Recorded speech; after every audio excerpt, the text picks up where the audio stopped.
Hello guys, so bali ngayon magdodrawing tayo si Ed Sheeran. Kaso ta-timelapse lang natin. At titingnan natin kung ilang oras natin matatapos. Kasi tutorial sana kaso di pa natin kaya.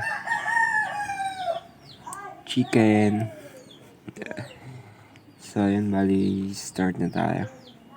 Meron na pala din siya ng outline na naman na siya kanina. Anting ayos na lang. Tara!